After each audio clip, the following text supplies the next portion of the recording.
Sekangni samungni mathai se mani tongo kebengnai bodolni ojamate bini bodolni adongrok. A molo Rus belino nangmani barako joguti samani manthani bothaino asaro patika shanti bazaro. Aboni logeo kore BJP bodolni mungsa korongmung. Tangsalo BJP tanglogo kaisa kokthum pandaringe abo haino koksil samungti saka hasteni BJP khukbang probibortacharje. শান্তির বাজারনি party মুংনো তুই cock সানা থাঙै কেবেংনাই বদলনি অজমা মানিক সরকার বিজেপিনি বখাক যে cock শিলচামুং টিসামানে অ cock শিলচামুংনো তুই ফিরক মুংরনা থাঙै তাংসালো BJP তাংনগো কাইসা ককথুম পান্ডা রিঙ্গै হাস্তে বিজেপিনি খুকপাং প্রবীর বার্তা চার্জি cock শিলচামুং টিসাকা কেবেংনাই বদলনি অজমা Manik সরকারনি অবহাই cock শিলচামুং অবকতালিয়া Sugangni simino ereng obahai thokaimung kok sawoi hasteni luku rokno khiklaike gomang mawo Sugangni samungni manthai je mani tongo kebengnai bodolni ojomatai bini bodolni adongrok a molo Rus belino nangmani baraku jugoti samani manthaini buthaino a salo patika shantir bazar ro aboni logiwo kurui BJP bodolni mungsa korongmung hnoi এই জায়গায় দাঁড়িয়ে আমরা আজকে লক্ষ্য করেছি বিকালে বিরোধী দলের নেতা সিপিআইএম দলের পরিপূর্ণ সদস্য মানিক সরকার মহাশয় একটা সংবাদ সম্মেলন করেছেন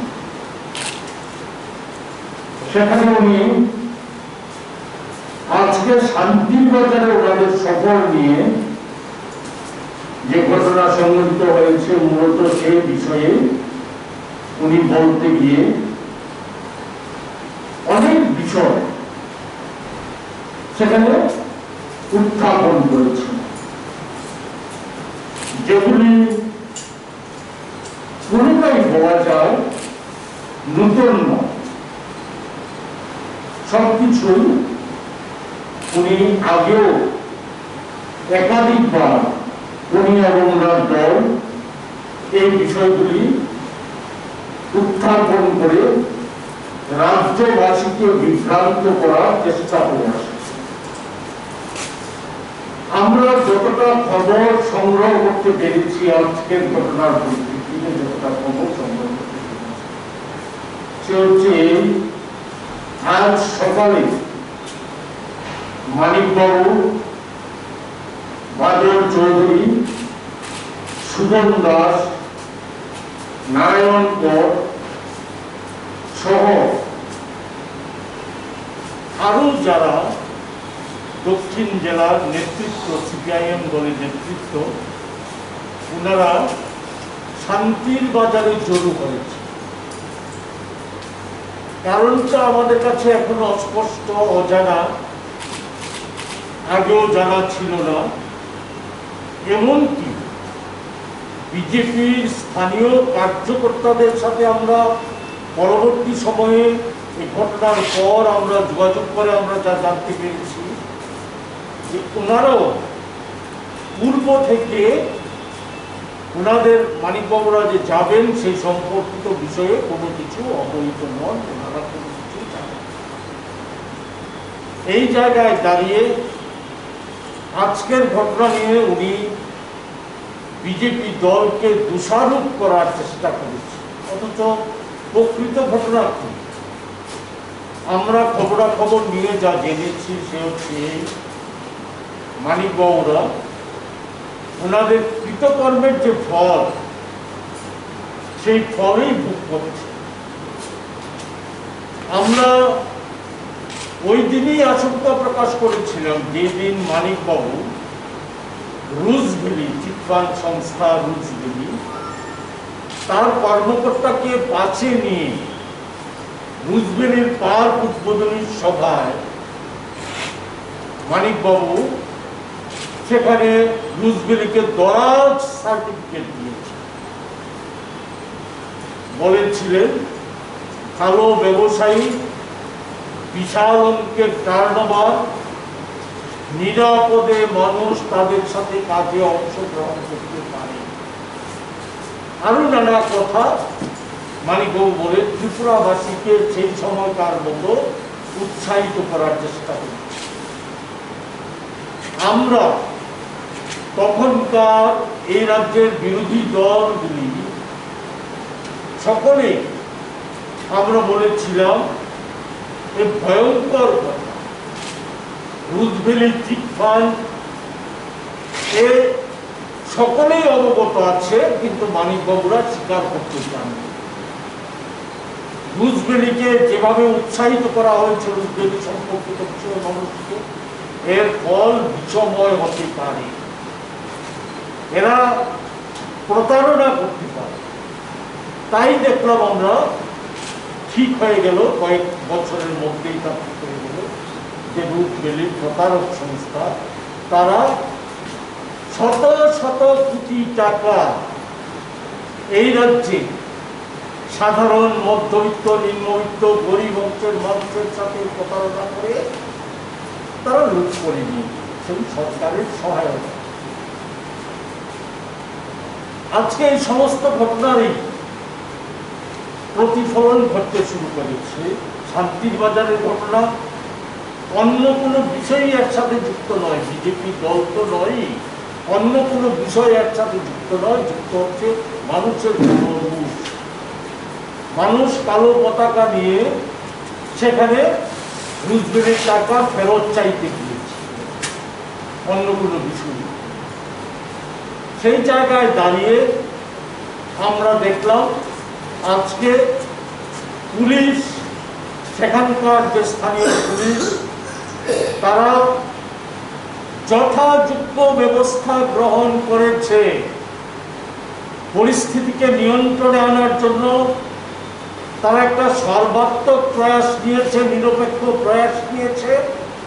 সেখানে পুলিশ যদি যথাযোগ্য ব্যবস্থা নিতে না পারত তাহলে আরো হয়তো বড় ধরনের ঘটনা ঘটলেও থাকত, যেটা রাজ্যবাসীর কাছে কাম্য নয়, আমাদের কাছে। ফলে আমরা যে কথাটা বলবো সে কথা হচ্ছে মানিকবাবু এই বিষয়ের অবতারণা করতে গিয়ে অনেক বিষয় নিয়ে এসেছেন। গণতন্ত্র বিপন্নের কথা নিয়ে এসেছেন, মানিকবাবু স্বৈরাচারের কথা নিয়ে এসেছেন, কোন সন্ত্রাসের কথা সেখানে নিয়ে এসেছেন, আরো নানা বিষয় সেখানে উপস্থিত করার চেষ্টা করেছেন, অথচ রাজ্যের মানুষকে ভুলে গেছে। মানিকবাবু যখন স্বরাষ্ট্রমন্ত্রী এবং মুখ্যমন্ত্রী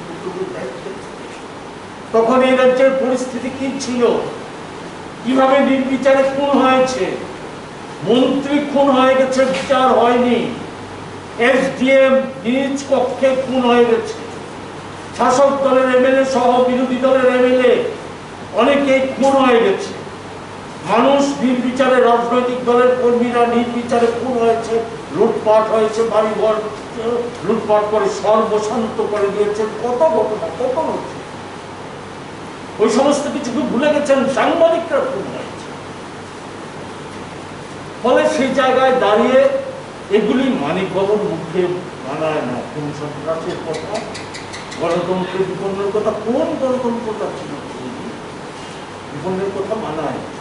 আজকে সম্পূর্ণ একটা উল্টো ব্যবস্থা কায়েম হয়েছে এই রাজ্যে। এই রাজ্যে আইনের শাসন আজকে প্রতিষ্ঠিত হয়েছে সর্বত্র। আজকে আইনকে যথাযোগ্য মর্যাদা দেওয়া হচ্ছে। সেখানে অপরাধের সংখ্যা কমে এসেছে। মহিলা ঘটিত অপরাধের যে এক সময় এই রাজ্যটা ভারতবর্ষের মধ্যে অগ্রণী রাজ্য ছিল, এগিয়ে ছিল সবকটা রাজ্যের মধ্যে, আজকে সেই জায়গায় এর হ্রাস টেনে এনে এখানে কমিয়ে আনা হয়েছে। কিন্তু যা হয়েছে তাতে আমরা সন্তুষ্ট নই, আমাদের সরকার সন্তুষ্ট নয়। আমরা চাই মহিলাদের ক্ষেত্রে অপরাধের মাত্রাটা 0%, 1% যাতে না থাকে, একটি ঘটনাও যাতে না থাকে। অপরাধের ঘটনা, খুন, সন্ত্রাস, অরাজকতা, এগুলি কঠিনভাবে, কঠোরভাবে মোকাবেলা করা হচ্ছে, পর্যদস্ত করা হচ্ছে। এই সমস্ত ঘটনা যাতে না ঘটে, না সংঘটিত হয়, তাই আমরা চাই। সরকার সেদিক থেকে সচেষ্ট, মাননীয় মুখ্যমন্ত্রী সেদিক থেকে সচেষ্ট।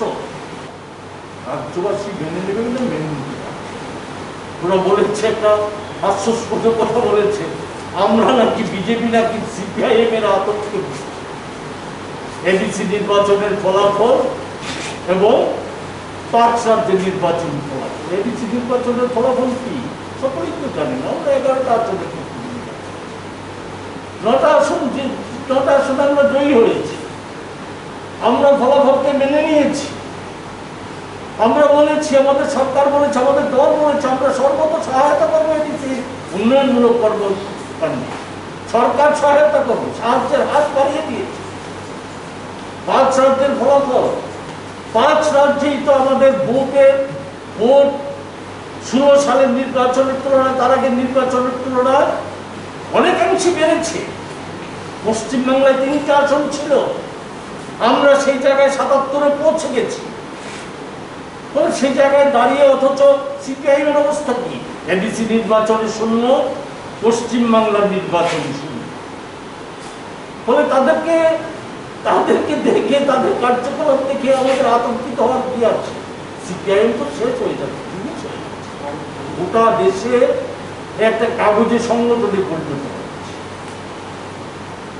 সেখানে সিপিআইএম এর আর প্রাসঙ্গিকতা নেই, প্রাসঙ্গিকতা হারিয়ে ফেলেছে। ফলে সেই জায়গায় তাদেরকে দেখে আতঙ্কিত হওয়া হচ্ছে। আমাদের যদি মনে করে যে সিপিআইএম যদি মনে করে যে বিজেপির সহনশীলতা, যদি মনে করে সিপিআইএম দল বিজেপির দুর্বলতা, তাই আমাদের বুঝতে হবে বিজেপির সহনশীলতা, বিজেপির যে উন্নত মানের যে মানসিকতা, সেই মানসিকতার একতা আছে, এর দুর্বলতা নেই। ফলে সেই জায়গায় দাঁড়িয়ে আমরা যার জন্য আজকে সাংবাদিক সম্মেলনে মিলিত হয়েছি, আমরা আপনাদের মাধ্যমে রাজ্যবাসীর কাছে, শান্তির বাজারবাসীর কাছে, সকলের কাছে একটা আহ্বান করছি, এবার যারাই আজকে জড়ো হয়েছে আমরা কিন্তু একে সমর্থন করি। আমরা বলি, মনে করি কোভিড পরিস্থিতিতে যে পরিস্থিতি চলছে, রাজনৈতিক পরিস্থিতি, এই পরিস্থিতিতে এখন কোনো রাজনৈতিক দল যেমন কোনো জমায়েতের কর্মসূচি যাতে না করে তার জন্য সরকারের তরফ থেকে আহ্বান করা হচ্ছে। আমরাও আমাদের দলের তরফ থেকে আহ্বান করছি। এখন অগ্রাধিকারের ক্ষেত্রে হচ্ছে কোভিড পরিস্থিতি, এই পরিস্থিতিতে সেবামূলক কাজ করা, সেটাই হচ্ছে এখনকার অগ্রাধিকার। সেই জায়গায় দাঁড়িয়ে আজকে যারা সেখানে শান্তির বাজারে, আমরা তো বলেছি যে সিপিআইএম দল তাদের নেতৃত্ব কি কারণে সেখানে জড়ো হয়েছিল তা আগে আমাদের কাছে অস্পষ্ট, এখন আমাদের কাছে। আর অন্য দিক থেকে যারা জড়ো হয়ে সেখানে কিছু রুজভ্যালির টাকা, চিটফান্ডের টাকা ফেরত পাওয়ার দাবি সহ এই আরও কিছু বিষয়ে যারা সেখানে বইচই ইত্যাদি সংগঠিত করেছে, এটাকেও আমরা সমর্থন করতে পারছি না। আমরা মনে করি এইগুলি থেকে এখনকার মতো অন্তত সকলের বিরত থাকা উচিত। আবারও আমরা বলবো, এটা গণরুষের প্রতি, এর সাথে রাজনীতির কোনো যুক্ত নেই, এর সাথে দলের কোনো যুগ নেই। আমরা একে কোনোভাবেই সমর্থন করি না, আমরা এর সাথে যুক্ত নয়, এটা আমরা স্পষ্টভাবে বলে দিতে চাই। আমরা সেই বিষয়টা রাজ্যবাসীকে অবগত করার জন্য আপনাদের মাধ্যমে আজকে আমরা এখানে মিলিত হয়েছি। আর যদি কোনো বিষয় থাকে, আমার সাথে রাজ্য সম্পাদক সরকার আছে, উনি নিশ্চিত বন্ধু, আপনি বলছেন আজকে রুশগুলির কারণে মানুষের টাকা হারিয়েছে বা টাকা ক্ষতিগ্রস্ত হয়েছে, সেই টাকা চাইবার উদ্দেশ্যে তারা বাজারে গিয়েছিল। হ্যাঁ, এটা আমরা এখন পর্যন্ত যতটা খবর আমরা সংগ্রহ করছি ওই জায়গাতে খবর এসছে। কিন্তু গতকালকে যে ওনারা যাবেন, নেতারা যাবেন, সেটা তো ওনারা পুলিশকে জানিয়েছিল, ডিসিকে জানিয়েছিল, এসপিকে জানিয়েছিল। এত আজকে আমরা মানিকবাবুর সাংবাদিক সম্মেলনের মধ্য দিয়ে আমরা শুনতে পেরেছি। এসপিকে ডিজিপিকে জানানোর বিষয়টা তো আমরা সেভাবে, এসপি আর ডিজিপি তো আমাদেরকে তো সেভাবে অবগত করেন নাই, তাহলে আমাদের অবগত করেন নাই, আমরা অবগত। আপনারা জানেন না? না, আমরা বললাম তো আমরা যখন জানি না, বিজেপির ওই জায়গায় যে স্থানীয় কার্যকর্তা কর্মকর্তারা আছে তারা কেউই জানে না।